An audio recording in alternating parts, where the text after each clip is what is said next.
ଆଜି ଆମେ ଭଗବାନ ବିଷ୍ଣୁଙ୍କ ପ୍ରଥମ ଅବତାର ମତ୍ସ୍ୟ ଅବତାରର ଏକ ମଜାଦାର କାହାଣୀ ଶୁଣିବା।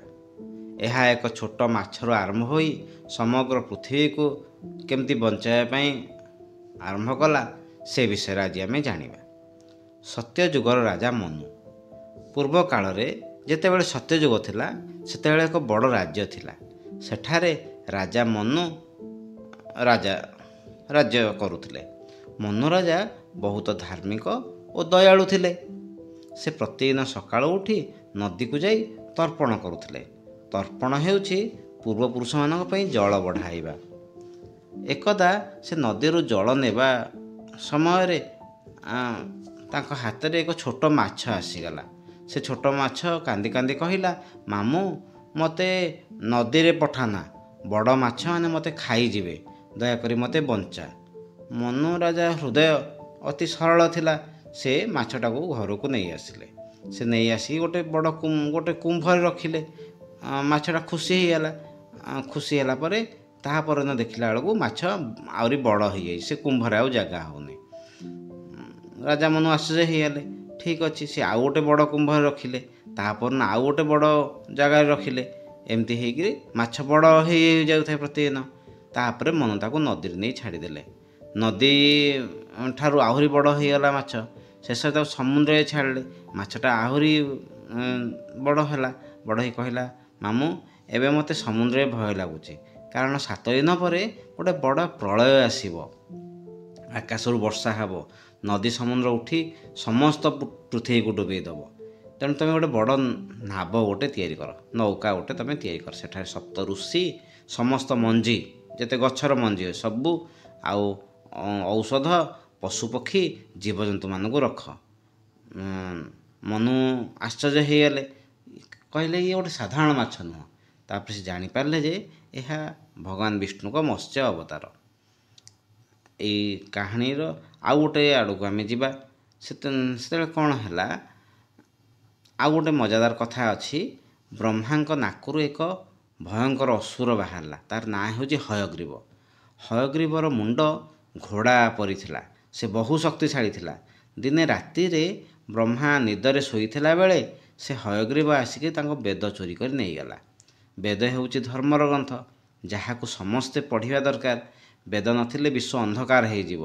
ବ୍ରହ୍ମା ଉଠି ଦେଖିଲେ ବେଦ ନାହିଁ। ସେ ବିଷ୍ଣୁଙ୍କୁ ପ୍ରାର୍ଥନା କଲେ। ଭଗବାନ ବିଷ୍ଣୁ ଏସବୁ ଜାଣିଲେ ଏବଂ ତାଙ୍କୁ କହିଲେ ଯେ ଠିକ୍ ଅଛି, ମୁଁ ତୁମକୁ ଠିକ୍ ସମୟରେ ତୁମ ବେଦ ତୁମକୁ ଫେରାଇ ଦେବି। ଏପଟେ ରାଜା ମନୁ ନୌକା ତିଆରି କରିବା କାମରେ ଲାଗିଗଲେ। ସେ ବଡ଼ ବଡ଼ ବୃକ୍ଷରୁ କାଠ ଆଣି ନୌକା ତିଆରି କଲେ। ତାପରେ ସେ ସପ୍ତ ଋଷିଙ୍କୁ ଡାକିଲେ। ତାପରେ ସେଥିରେ ନୌକାରେ ଧାନର ବୀଜ, ଅନ୍ୟ ଗଛର ସବୁ ବୀଜ ରଖିଲେ, ଔଷଧ ରଖିଲେ, ପଶୁପକ୍ଷୀମାନଙ୍କୁ ଡାକିକି ସେଠି ରଖିଲେ। ସପ୍ତ ଋଷିଙ୍କୁ ବି କହିଲେ ସେଠି ରହିବା ପାଇଁ ନାଁ ଉପରେ କହିଲେ। 7 ଦିନ ପରେ ଆକାଶରେ କଳା ବାଦଲ ଘୋଡ଼ି ଆସିଲା। ବଜ୍ର ପଡ଼ିଲା, ଜୋରେ ବର୍ଷା ହେଲା। ପ୍ରଥମେ ନଦୀମାନେ ଫୁଲି ଉଠିଲେ, ପରେ ସମୁଦ୍ର ଫୁଲି ଉଠିଲା।